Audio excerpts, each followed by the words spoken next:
Bismillahir Rahmanir Rahim. Alhamdulillahi Rabbil Alameen. Wassalatu wassalamu ala ashraf al-anbiya'i wal mursaleen Abil Qasim al-Mustafa Muhammad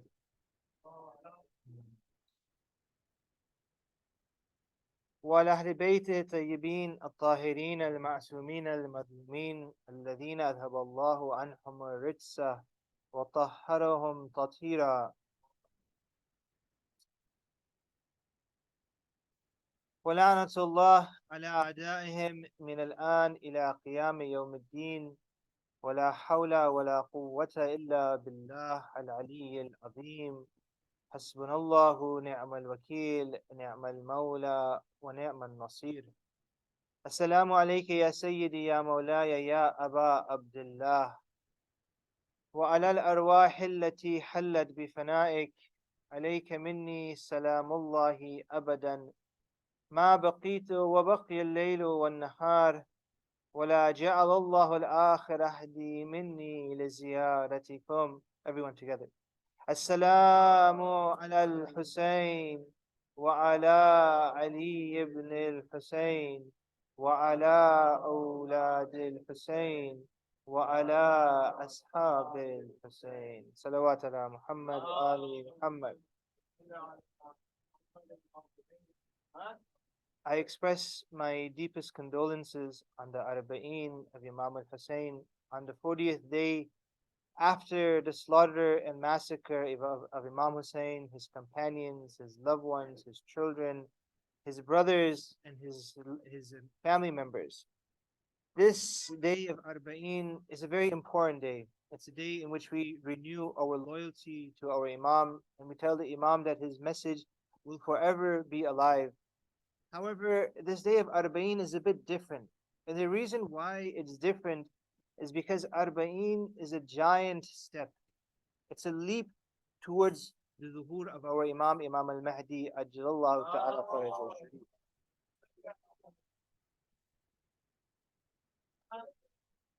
When the irada and the will of Allah subhanahu wa ta'ala is associated with something, that is going to happen. It doesn't matter if superpowers and coalitions, doesn't matter if axes are formed and allies come together. But when Allah subhanahu wa ta'ala determines that something should happen, that is going to happen. And it is Allah subhanahu wa ta'ala's will and determination that the message of Imam Hussain will continue. 25 years ago, we could have never thought that a time would have come where that there would be more than 23, 22 million people gathering in Karbala during the time of Arbaeen. 25. When I was growing up 25 years ago, we thought it was impossible. It was so difficult for us to even go for ziyarat during the time of Saddam. But now we see within a short period of time that a miracle happened, that such changes took place that now in Karbala it is the largest gathering in the world.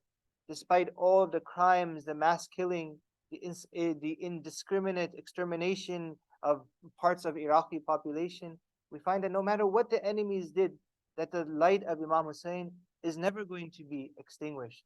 Rather, every year, the movement of Imam Hussain, the love of Imam Hussain is only going to increase in glory and in passion and in zeal.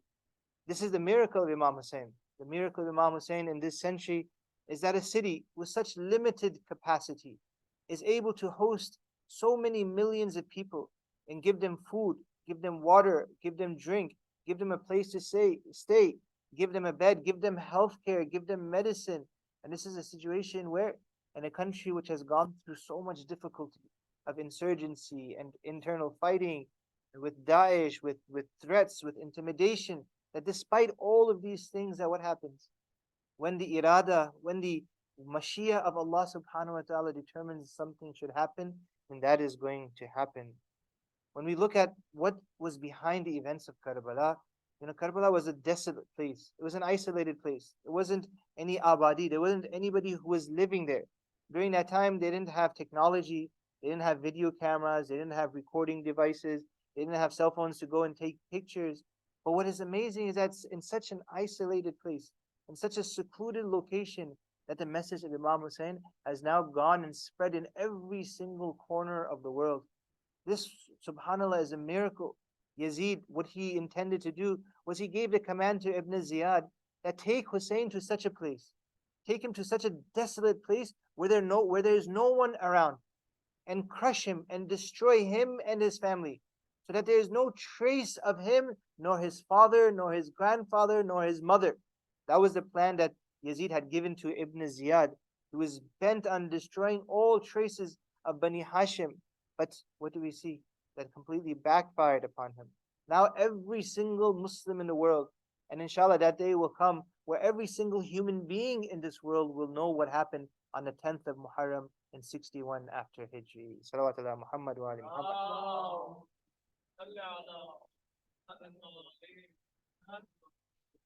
It has become so well documented, it has become so well researched that every Muslim acknowledges that on the 10th of Muharram, Imam Hussein was killed, Imam Hussein was slaughtered. And really, this was due to the efforts of Imam Sajjad alayhi salam and Lady Zainab salamullahi alayha. They spent their lives in telling people about what happened to Imam Hussein in the plains of Karbala.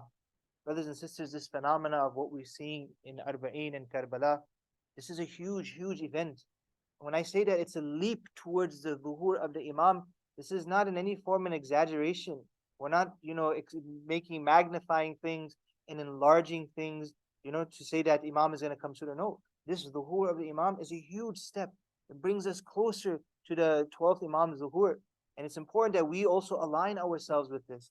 When you come to Arbaeen, what do you see? You see such beautiful harmony. Those who have gone for ziyarat of Arbaeen, they're a witness to this. You see such beautiful harmony of the people amongst the people there. People from all different parts of the world, people from all different countries, from all different backgrounds, from all different cultures. Sometimes Muslim, sometimes not Muslim, sometimes Christian and Jews, sometimes even atheists. They come there. Why? To remember and to commemorate what has happened in Karbala to Imam al-Hussein. Muslims from all different denominations, whether they're Shia or Sunni, it doesn't matter. Muslims from Palestine and Pakistan and from Algeria, from North Africa, from all over, from Malaysia, Indonesia, from Africa, they all come there and they're all, what do they have amongst themselves? They have harmony, they have kindness, they have benevolence.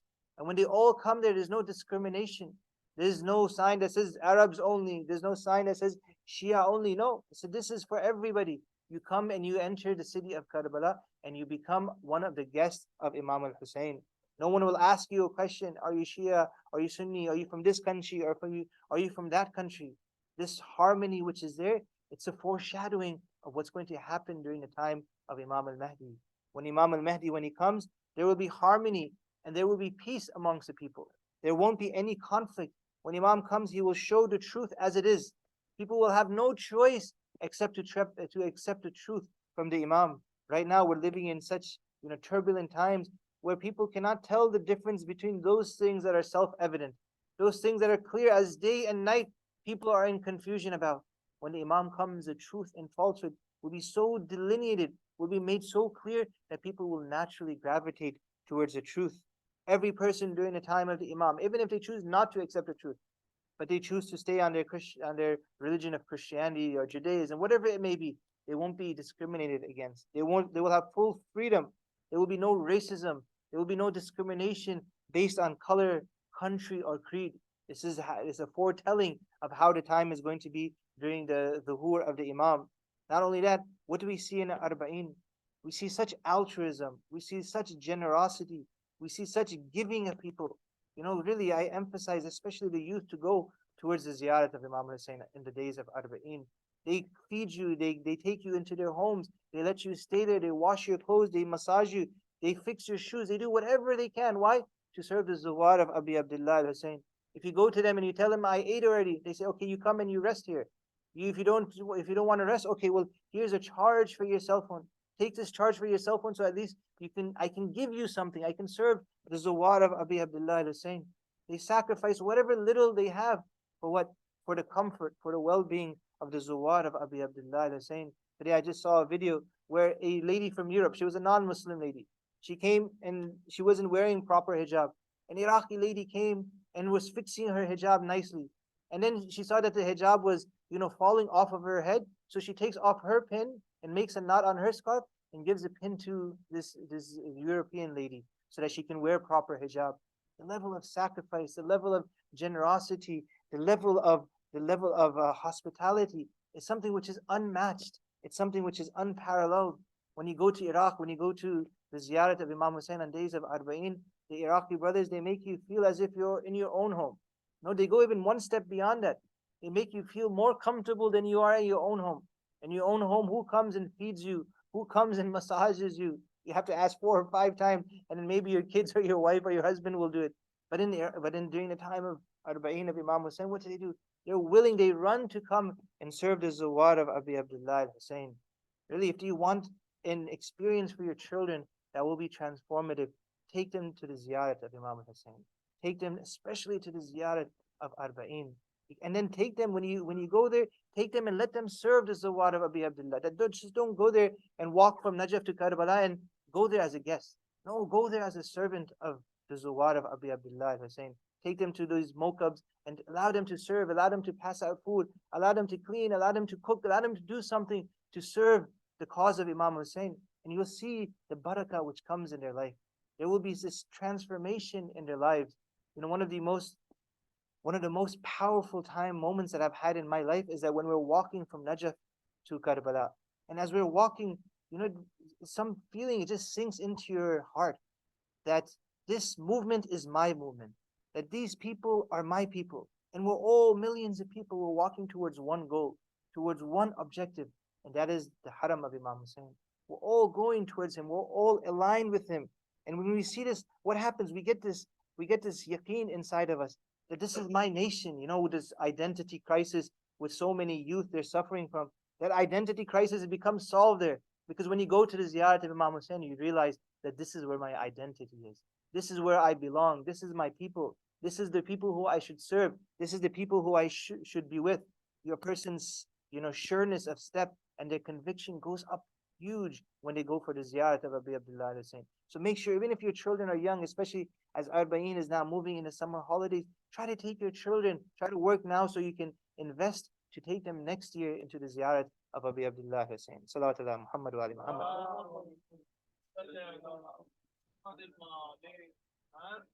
The altruism and the open-handedness during the time of the Imam will also be like this. It's narrated in some reports that when the 12th Imam, when he comes and he establishes his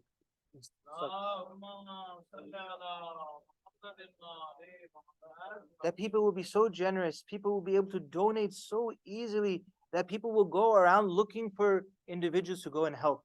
They won't be able to find beggars on the street. They won't be able to find individuals who are in a state of destitution to go and offer them some food, some place, some work, or anything like that. During the time of the Imam, the situation will be such that when the obligation of giving zakat and khums, people will go around knocking on doors. They will knock on doors. Is there anyone to take this money? Because justice will be established. And what do we see in our society now? We see this huge disparity in wealth. We see these huge injustices when it comes to wealth and income. During the time of the Imam, all of our affairs will be set in order. And so when the Imam comes, this conflict, it will be resolved. With a harmony will be established between the believers. Not only that, when you go for ziyarat and you see these parallels and you see how the dhuhur of the Imam, it's based on the preliminary steps of Arbaeen. When you go for Arbaeen, one of the things that you see is you see sincerity. You see ikhlas in the people. You see this authentic sense of brotherhood. There's no pretension, there's no superiority. Once you enter into the city of Karbala, you shed all of your previous tags. You're no longer American, you're no longer Iraqi, Irani, you're no longer from Pakistan. You know, when you enter into the city of Karbala, you shed all of those things and you are the Zawar of Imam al-Hussein. You are the Muhib of Imam al-Hussein, and that's how you are greeted and that's how you are treated. And you see this deep sense of brotherhood and of kindness and affection amongst the people. And so this is what's going to happen during the time of the Imam. During the time of the Imam, there will be justice. There will be no superiority based on race, on ethnic affiliation. There will be complete justice. Salawatullah Muhammad wa ali Muhammad.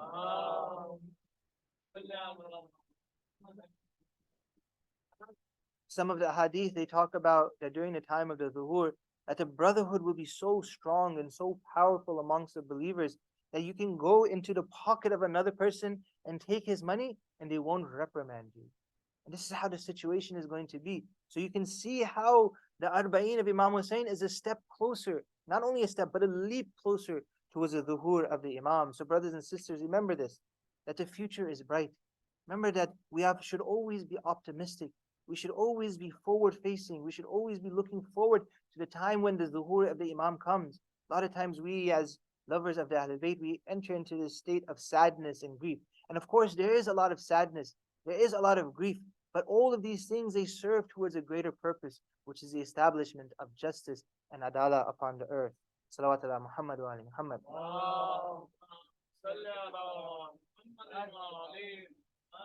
So the question is, why does this happen when a person goes for the ziyarat of Imam Hussain?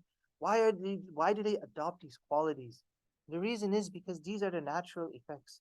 When you become closer to a masoom, you begin to adopt the qualities of a masoom. If you get closer to an individual who has a high level of spirituality, then that spirituality, it comes off, it rubs off from them and it comes to you. If you're in a room in which there's fragrance and there's beautiful fragrance in there, the longer you spend in that room, what's going to happen? That fragrance is now going to come from you. If you spend there only for a short period of time, then that fragrance will quickly disappear. When you go for ziyarah, when you go for Arbaeen, what's happening?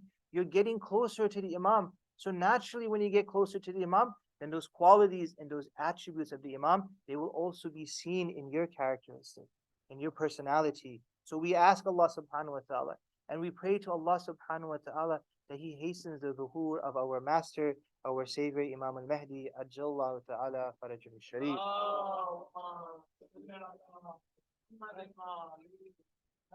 And this is one of the reasons why in that beautiful hadith from our 11th Imam, Imam Hassan al-Askari alayhi salam,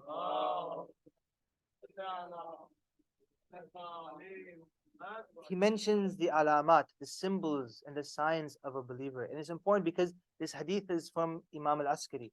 Imam al-Askari is getting closer to the time of the dhuhur, Ghaibat al-Kubra and Ghaibat al-Sughra. So Imam's concern is no longer for just the Shia in his time, but for all of the Shia that are to come for generations ahead. Imam is concerned about them. And so Imam, he's giving these preliminary requirements that need to be fulfilled in order for the dhuhur of the Imam. He mentions 5 qualities that we as lovers of Imam al-Mahdi, lovers of Imam al-Hussain, that we should have in our personality. He says that there are 5 characteristics. Alamatul mu'min khams. There are 5. Salatu ihda wa khamsin. That a believer, a lover of Imam Hussain, a lover of the 12th Imam should pray 51 rakah in one day. 17 rakah are wajib and 34 are the nawafil, the recommended prayers that need to be fulfilled and completed. That's the first sign. The first sign is what? 51 rakah. And then the second alama, the second characteristic of a mu'min is ziyarat al-Arbaeen. That they go and they perform the ziyarat of Imam Hussain on the day of Arbaeen. And if they don't have an opportunity to go in person and perform the ziyarah, then at least from far away, they show their loyalty to Imam Hussain. And then the third sign the Imam mentions, وَتَخَتُّمْ fil yameen, that a believer, they should wear a ring on their right hand. And you may ask us, why is it that, why should we wear a ring on our right hand? It's because this ring is a symbol.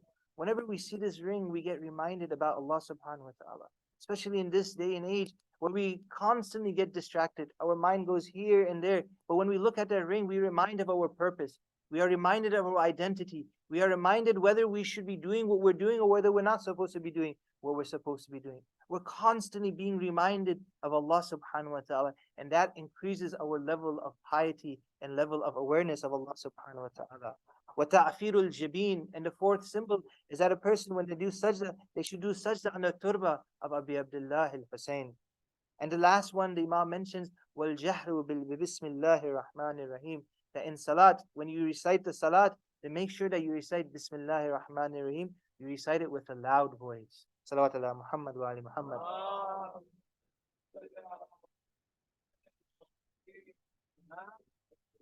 This ziyarat of Arbaeen that we have, the tone, the content, the mood of it is completely different from all the other ziyarat that we have. If you contrast these two ziyarat Arbaeen and ziyarat Ashura, when you read ziyarat Ashura, you see that ziyarat Ashura is filled with sadness. It's filled with anguish. The Imam who's reciting the 6th Imam, his heart is trembling at what happened on the day of Ashura. His heart is throbbing. It's filled with grief and agony. But when you come to the ziyarat of Arbaeen, the tone, it completely changes. The tone is not like, the content is not like ziyarat Ashura. In ziyarat Arbaeen, it's much lighter in grief and it's more optimistic. It's more forward facing. It's an uplifting ziyarat. It's a dua, it's a ziyarat which reminds a person to long and to yearn for something good that is going to happen in the future. And so some of the lines we'll recite before we move to Masa'ib, inshallah. The Imam, he says, وَأَشْهَدُ أَنَّ الْأَئِمَّةَ مِنْ وُلِّكَ كَلِمَةُ التَّقْوَى. And we're bearing witness in the ziyarat of Arba'een that the Imams from your progeny, from the progeny of Imam Hussain, that they are kalimatul taqwa. They are the words of guidance. They are the words of righteousness. And that this message of Imam Hussain, it continues through the Imams and it continues to the 12th and final Imam. And we attach ourselves to this. وَعَلَامُ الْحُدَى. And the Imams from the progeny of Imam Hussain are alam al-huda. They're the symbols of guidance. Wal urwatul wuthqa. They're the most firmest of handles, the most sturdiest. Wal hujjatu ala ahli dunya. And they are the proof of Allah subhanahu wa ta'ala upon the inhabitants of the earth. Wa ashhadu anni bikum mu'minun wa bi'iyabikum. So this is where now the tone changes, that we're thinking about the future. We're not just stuck about the events in the past. No, the movement of Imam Hussain, the sacrifice of Imam Hussain has relevancy to our day and age. So we're reciting, I bear witness that I am a believer in your return. On the day of Ashura, the message was not complete. The revolution of Imam Hussain was not complete. That revolution of Imam Hussain will be complete when? With the dhuhur of our Imam al-Mahdi. Ajjallahu ta'ala farajah al-sharif.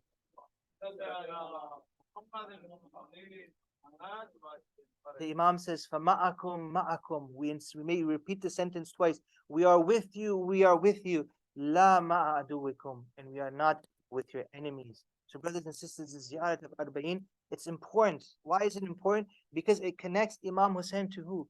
It connects Imam Hussain to our final Imam, Imam al-Mahdi. Ajjallahu ta'ala farajahu al-sharif. There were a lot more things that I wanted to touch about in the Ziyarat Arbaeen, but because I know there is a julus and the brothers want to have a procession outside, we'll spend a few minutes in doing the Masa'ib of the day of Arbaeen. Salawat ala Muhammad wa ali Muhammad.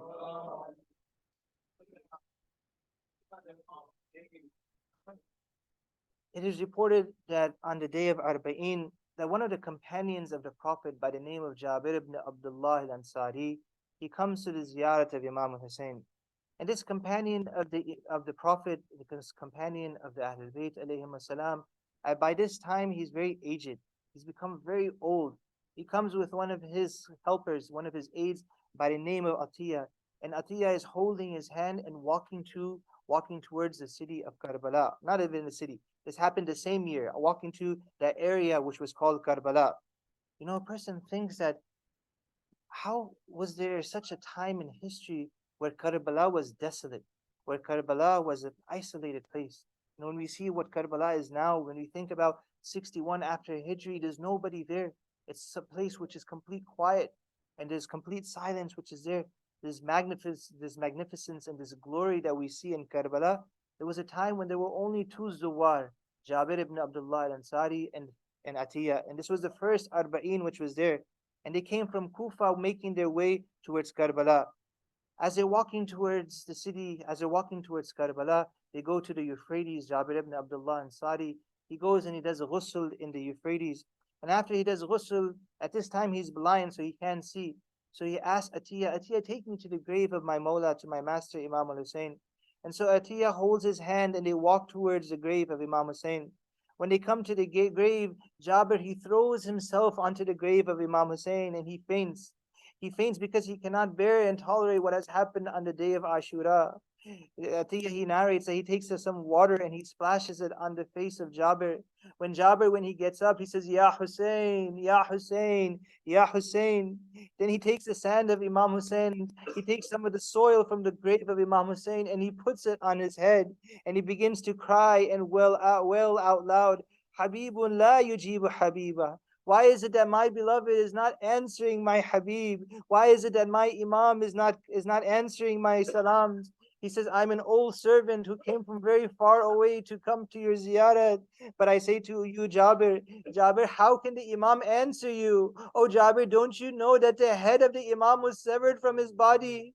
Don't you know that the head of the Imam was separated from the body and was taken from Karbala to Kufa and from Kufa to Sham? Don't you know that the head of your Imam was placed in front of a zalim?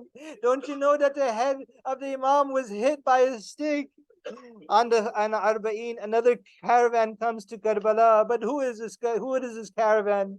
This caravan is comprised of the children of Imam Hussain, the children of the companions of Imam Hussain, and they saw the worst crimes that have happened when they arrived in Karbala. When they arrived in the plains of Karbala, all those memories on the day of Ashura rushed to their minds. It was as if the massacre and the slaughter of Karbala happened yesterday. As soon as they entered the Maidan, they begin to cry and weep.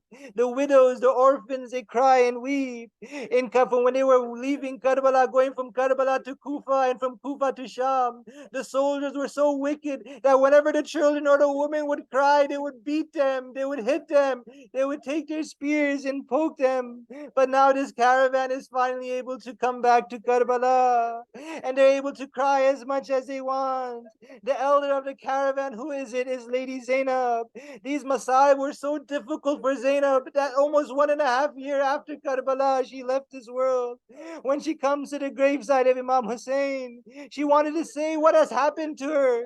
She wanted to say everything that happened. She wanted to pour her heart out and tell her brother. She begins narrating, oh, my brother, after you were killed, you know what they did? They brought fire into the tents and they burned the tents. They began to steal our clothes and jewelry.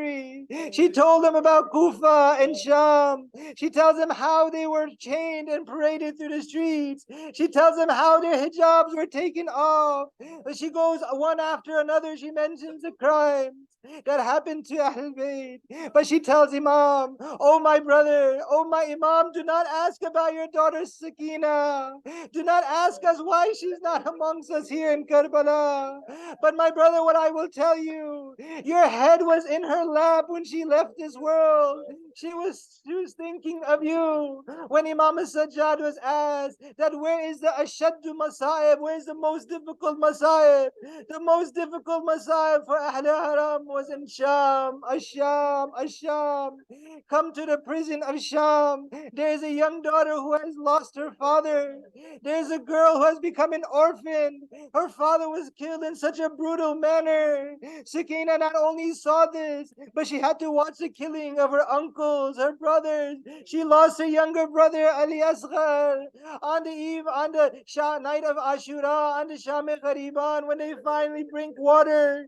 Sakina, she asks, has my uncle come back? Now do we have water? They say, no, Sakina, your uncle has not come back, but there is water.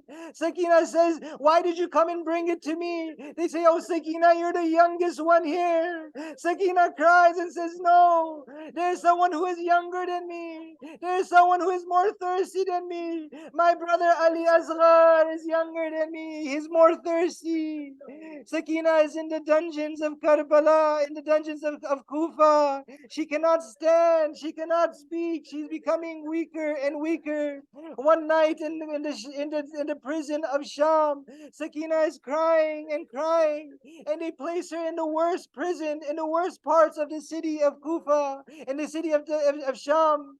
At nighttime it is cold, in the daytime it is burning. Sakina, she falls asleep in this prison, and when she falls asleep, what does she see? She sees her father, Imam Hussain. She says, Sakina, my daughter, come to me. It's been too long. When Sakina woke up from that sleep, she was crying loudly. When she began to cry, all of the other children and widows began to cry. Zainab comes. She doesn't know what to do to console this child. What can she give to this child to stop crying? When she goes to Sakina, she tries to calm her.